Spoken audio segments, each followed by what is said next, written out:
우리나라 격언 중에 가만히 있으면 중간은 간다라는 그런 말이 있습니다. 이 말은 가만히 있으면 그래도 그나마 지금의 상태는 유지할 수 있을 것인데 괜히 쓸데없는 말과 행동을 하다가 큰 봉변을 당할 수도 있으니 말과 행동을 조심해야 된다라는 그런 말이죠. 그냥 가만히 있으면 중간을 할 것인데 괜히 쓸데없는 말과 행동을 하여서 큰 화를 부르게 될 때에 그래도 가만히 있으면 중간은 갔을 것인데 이렇게 우리들이 말을 하는 것입니다.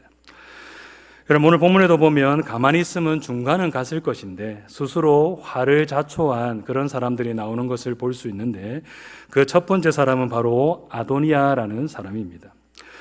여러분, 이 아도니아는 열왕기상 1장을 통하여서 우리가 살펴본 대로 하나님의 뜻을 무시하고 왕이 되려고 반역을 꾀하는 일을 행하였습니다.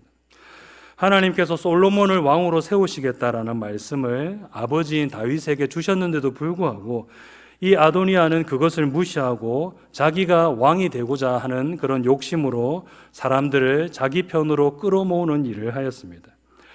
여러분, 그러나 아도니아의 계획은 순식간에 와르르 그냥 무너지고 말았습니다. 아버지인 다윗이 솔로몬에게 기름을 부어서 왕으로 세우라라는 그런 명령을 내렸고 그 소식을 들은 자기 편 사람들이 다 도망을 가버리는 일이 일어나고 말았기 때문에 아도니아는 완전히 낙동강 오리알 신세가 되고 말았습니다.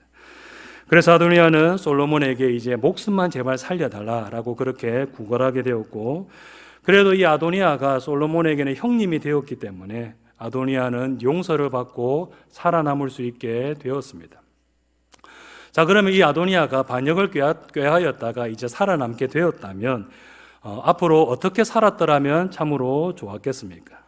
그냥 조용히 쥐죽은 듯이 그냥 살거나 아니면 동생인 솔로몬에게 적극적으로 협력하여서 솔로몬을 왕으로 모시고 섬기는 일을 하였더라면 참으로 좋았을 것입니다.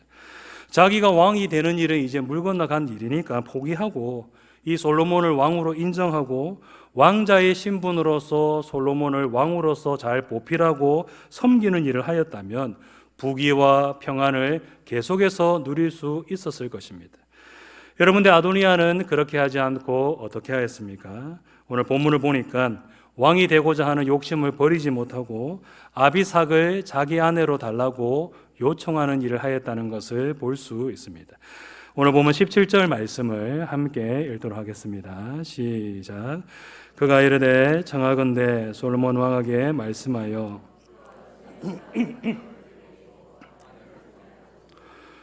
당신의 청을 거절하지 아니하리이다. 아멘. 여기 보면 수넴 여자 아비삭이라는 여인이 나오는데 이 여인은 다윗이 마지막으로 거두어 들였던 여인입니다. 다윗이 아비삭과 부부 관계는 맺지 않았지만은 동침은 하지 않았지만은 그래도 다윗이 마지막으로 거둬들인 여인으로서 이 아도니아에게는 계모에 해당되는 여인이다라고 그렇게 말할 수가 있습니다. 여러분들, 이 아도니아가 어떤 일을 하고 있느냐? 계모인 아비삭을 자기 아내로 달라고 요청하는 일을 하고 있습니다. 여러분, 그러면 왜 아도니아가 이런 일을 하고 있는 것일까요? 왜 계모를 자기의 아내로 삼게 해달라고 요청하고 있는 것이겠습니까? 여러분, 그것은 고대 근동 지역에서 아버지의 여자를 아내로 맞이하는 것은 왕권을 내가 정통으로 계승하였다라는 그런 의미를 가지고 있기 때문인 것입니다. 여러분, 사무엘 하를 보면 압살롬이 반역을 일으킨 것을 볼 수 있는데 그가 아버지가 두고 간 그 아버지의 후궁에 대해서 어떤 일을 하는 것을 볼 수 있습니까? 사람들이 보는 앞에서 강제로 동침하는 그런 배역한 일을 저지르는 것을 볼 수 있는데 왜 압살롬이 이런 일을 저지른 것이냐? 내가 아버지의 정통 후계자다, 이것을 나타내기 위해서 이런 일을 행한 것입니다. 이 굉장히 악한 일이기는 하지만은 당시의 사람들은 그런 식으로 생각을 했었습니다. 여러분, 이처럼 아버지의 여자를 아내로 맞이한다는 것은 고대 근동 사회에서 이런 의미를 가지고 있는데 이 아도니아가 마찬가지인 것입니다. 아비삭을 왜 달라고 했느냐? 이런 목적을 위하여서 달라고 한 것이죠. 아버지의 여자인 아비삭을 아내로 맞이함으로써 사실은 내가 정통적인 후계자다, 이것을 사람들에게 과시하고 나중에 후위를 도모하기 위한 발판으로 삼기 위하여서 이런 음모를 꾸민 것입니다. 여러분, 근데 이런 의도를 바세바에게는 들키지 않고 속일 수 있었지만은 지혜로운 솔로몬에게는 이 계략이 전혀 통하지 않았습니다.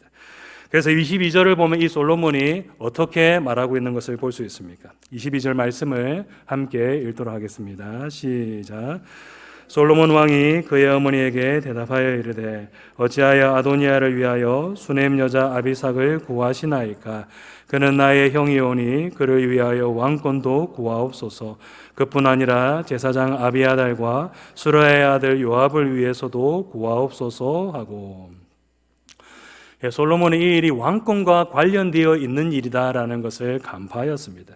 그리고 이 일이 그냥 아도니아의 머리에서만 나온 것이 아니라 제사장 아비아달과 요압이 함께 공모하여서 나온 그런 아이디어다라는 것을 간파하였습니다. 여러분, 그래서 솔로몬은 어떤 명령을 내리게 되었느냐? 아도니아를 처형하라라는 명령을 내리게 된 것이죠. 여러분, 그리고 함께 공모한 아비아달은 추방하고 요압은 죽이도록 명령을 내렸다는 것을 오늘 본문 뒤를 보면 알 수 있는 것입니다. 여러분, 이처럼 아도니아는 자기 분수를 알지 못하고 끝까지 욕심을 부리다가 결국 죽음을 맞이하게 되었습니다. 앞에서도 말씀드렸듯이 욕심을 버리고 그냥 왕자로서의 신분에 만족하였더라면 죽임을 면할 수 있었을 것인데, 아니 더 나아가서 욕심을 버리고 마음을 고쳐먹고 복종을 고쳐먹고 형님으로서 이 동생인 솔로몬을 잘 도와주는 일을 하였더라면 이 더 큰 부귀와 영화를 누릴 수가 있었을 것인데 어떻습니까? 욕심을 버리지 못하고 끝까지 그 욕심을 유지하고 그것을 얻기 위하여서 계속 음모를 꾸미는 그런 일을 통하여서 결국에는 죽음을 맞이하게 되었더라라는 것을 볼 수 있는 것이죠. 여러분, 이처럼 분수에 넘치는 욕심은 화를 부르고 결국 심판을 초래하게 되어 있는 것입니다. 여러분, 야고보서를 보면 어떤 말씀이 나오는 것을 볼 수 있습니까? 욕심이 잉태한 즉 죄를 낳고 죄가 장성한 즉 사망을 낳는다라는 그런 말씀이 나오는데 이 말씀 그대로인 것입니다. 사람이 과도한 욕심을 품게 되면 결국 죄를 짓게 되는 것이고 또 죄를 지으면 결국에는 하나님의 심판을 받게 될 수밖에 없는 것입니다. 여러분, 그러므로 우리들은 어떻게 해야 되느냐? 1번 한번 띄워주십시오. 같이 한번 읽도록 하겠습니다. 시작. 분수에 넘치는 욕심을 버리고 하나님께서 주신 것들에 감사하며 하나님의 뜻에 순복하는 일을 해야 합니다. 여러분, 아도니아는 하나님의 뜻이 솔로몬에게 있다라는 것을 알았지만 자기가 왕이 되고자 하는 그 욕심을 버리지 못하고 음모를 꾸미다가 결국에는 죽임을 당하게 되었는데, 여러분, 이처럼 하나님의 뜻에 순복하지 않고 분수에 넘치는 욕심을 계속해서 부리다 보면 결국 그것 때문에 죄짓다가 하나님의 심판을 당하게 되어 있는 것입니다. 여러분, 그러므로 우리들은 분수에 넘치는 욕심을 버리고 하나님의 뜻에 순복하는 일을 해야 되는 것입니다. 아무리 욕심나는 것이 있다고 할지라도 그것이 하나님의 뜻에 어긋나는 일이다. 여러분, 그러면 어떻게 해야 되겠습니까? 바로 그 욕심을 내려놓고 하나님의 뜻에 순복하고 순종하는 일을 해야 되는 것이죠. 그것이 하나님의 뜻이 아니라는 것을 알면서도 꾸역꾸역 그냥 그것을 가지고 싶다고, 그것을 이루고 싶다고 계속해서 그것을 가지고 가자 욕심을 부리는 일을 해서는 결코 안 되는 것입니다. 그러면 결국 욕심이 죄를 낳고 죄가 장성하여서 하나님의 심판을 받게 될 수밖에 없는 것이죠. 여러분, 그래서 우리들은 분수에 넘치는 욕심을 버리고 하나님의 뜻에 순복하는 일을 잘 해야 되는 것입니다. 여러분, 그리고 하나님께서 지금 내게 주셔서 누리게 하신 것들에 대해서 감사하면서 만족하는 삶을 우리들이 살아가야 되는 것이죠. 여러분, 지금 하나님께서 우리들에게 어떻습니까? 참 많은 것을 주셨는데 우리는 어떻게 할 때가 많이 있느냐? 하나님께서 주신 것들은 별로 중요하게 생각하지 않고 하나님께서 내게 허락하지 않은 것에 대해서는 참 욕심을 내면서 그것을 귀하게 여기면서 욕심 부리며 살 때가 참으로 많이 있는데, 이 하나님께서 허락하시지 않은 것들에 대해서 욕심 부리는 일을 해서는 안 되는 것입니다. 하나님께서 지금 내게 주신 것이 무엇인가 그것을 바로 알고 그것에 대해서 감사하면서 그것을 만족하게 여기는 일을 해야 되는 것이죠. 여러분, 그럴 때 우리들은 분수에 넘치는 욕심을 버릴 수가 있는 것이고 하나님께서 주신 복을 충만하게 누리게 될 수 있는 것입니다. 여러분, 다음으로 오늘 본문을 보면 아도니아처럼 화를 자초한 사람이 나오는 것을 볼 수 있는데, 그는 바로 시므이라는 사람입니다. 여러분, 이 시므이는 사울 왕의 친척이 되는 사람인데, 이 다윗이 아들 압살롬의 반란으로 인하여서 도망을 칠 때에 돌을 던지면서 저주를 퍼부었던 사람입니다. 여러분, 왕을 저주하고 왕에게 돌을 던지는 일은 어떤 죄에 해당됩니까? 이것은 반역죄에 해당되는 것입니다. 우리나라식으로 따지자면 어떤 형벌을 받아 마땅하다고 말할 수 있을까요? 삼족을 멸한다든지 그런 형벌을 받아 마땅한 죄를 지은 사람이 바로 이 시므이다라고 말할 수가 있는 것입니다. 여러분들, 다윗 왕은 압살롬의 반란이 끝나고 난 뒤에 이 시므이를 처벌할 수가 없었습니다. 왜냐하면 이 시므이가 재빨리 눈치를 채고 이 다윗이 돌아온다는 소식을 듣고는 바로 그냥 달려나와가지고 엎드려가지고는 살려달라고, 자기가 잘못했다고 용서를 구하는 일을 하였기 때문입니다. 여러분, 용서를 구하는 일을 하는데 왕으로서 또 어떤 모습을 좀 보여줘야 되겠습니까? 자비로운 모습을 좀 보여줘야 되지 않겠습니까? 여러분, 더더군다나 지금은 어떤 상황인가 하면 반란이 진압된 지 얼마 되지 않은 그런 상황입니다. 여러분, 이런 상황 가운데서는 더욱더 무엇을 보여주어야 될까요? 더욱더 포용적이고 관용적인 자비로운 모습을 보여줘야 사람들의 마음이 진정되고 사람들이 자기한테로 돌아오게 되는 것입니다. 여러분, 그래서 다윗은 그를 처벌하지 못하고 용서해 줄 수밖에 없었습니다. 여러분, 그러나 다윗에게 있어서 이 일은 두고두고 마음에 남아 있었던 것 같습니다. 그래서 죽을 때에도 잊지 못하고 솔로몬에게 이 시므이를 반드시 처벌해 달라고 유언을 남기는 일을 한 것이죠. 여러분, 그래서 솔로몬은 아버지의 유언을 실행하기 위해서 시므이를 불러서 한 가지 처벌을 내렸는데, 어떤 처벌이냐? 오늘 보면 36절에서 37절을 보면 이렇게 말씀하고 있습니다. 함께 읽도록 하겠습니다. 왕이 사람을 보내어 시므이를 불러서 이르되, 너는 예루살렘에서 너를 위하여 집을 짓고 거기서 살고 어디든지 나가지 말라. 너는 분명히 알라. 내가 나가서 기드론 시내를 건너는 날에는 반드시 죽임을 당하리니 내 피가 내 머리로 돌아가리라. 이 예루살렘 안에서는 얼마든지 자유롭게 돌아다닐 수가 있지만은 예루살렘 바깥으로 나가면 죽임을 당하게 될 것이다라는 그런 형벌을 받게 되었습니다. 여러분, 이 형벌 어떻습니까? 조금 불편하고 답답한 것은 사실이지만은 사실 이 정도면 그래도 이 시므이가 지은 죄에 비한다면 괜찮은 형벌이다라고 말할 수가 있습니다. 여러분, 앞에서도 말씀드렸듯이 이 시므이는 왕을 저주하고 왕에게 돌을 던지는 그런 반역의 죄를 저질렀습니다. 우리나라식으로 따지자면 삼족을 멸해도 시원치 않을 그런 죄를 저지른 사람이 바로 시므이다라는 것입니다. 여러분들, 이 시므이는 굉장히 그에 비해서 가벼운 처벌을 받게 된 것이죠.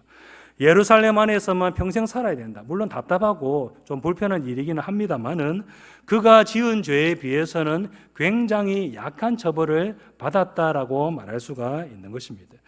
여러분, 그래서 이 시므이는 순순히 그것을 받아들였습니다. 자기 스스로 생각해 보아도 자기가 지은 죄에 비해서는 가벼운 처벌이다라고 생각했기 때문에 이 정도 처벌로 끝난 것만으로도 다행이다 생각하고 순순히 그리하겠습니다라고 왕에게 말을 하는 것을 볼 수 있습니다. 자, 아무튼 그런 일이 있고 나서 아무 일 없이 3년의 세월이 흘렀는데 이 3년 뒤에 문제가 발생하게 되었습니다. 자기 밑에서 부리던 종이 있었는데 그 종들이 블레셋 가드로 도망을 치는 일이 일어나고 만 것입니다. 여러분, 종이 도망을 친 것은 이 주인의 입장에서는 어떤 일이라고 할 수 있겠습니까? 굉장히 괘씸한 일이며 주인의 재산상에 손해를 끼치는 그런 일이라고 할 수가 있습니다.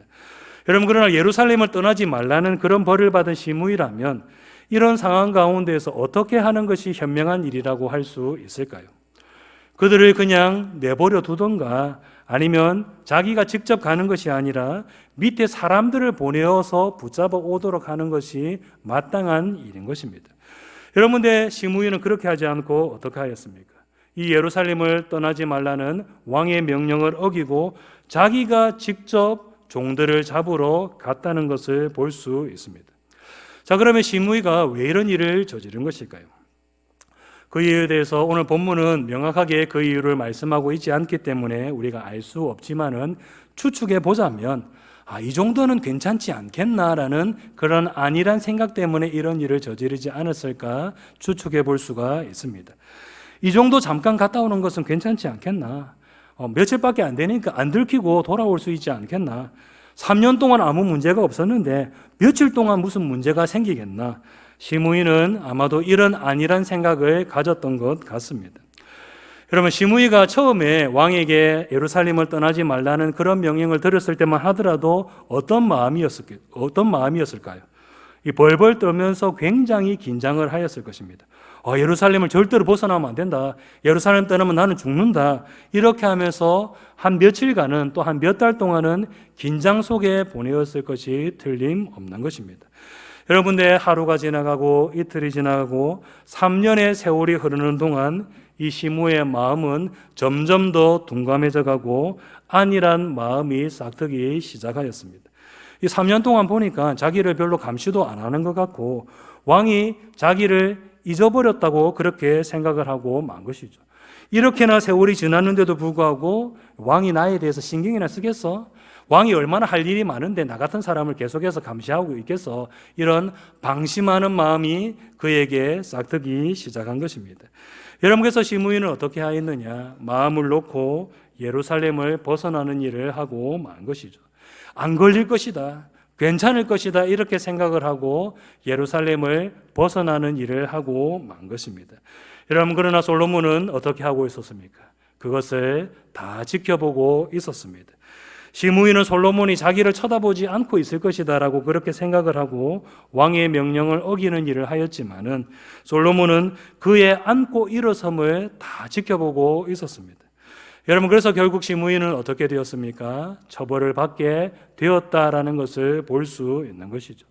안 들킬 것이다, 괜찮을 것이다 라고 생각하고 죄를 지었지만은 결국 모든 것이 다 드러나고 결국에는 벌을 받게 되었더라, 심판을 받게 되었더라라는 것을 오늘 본문을 통하여서 확인할 수 있는 것입니다. 여러분, 이처럼 죄는 반드시 어떻게 되게 되어 있느냐? 반드시 드러나게 되어 있습니다.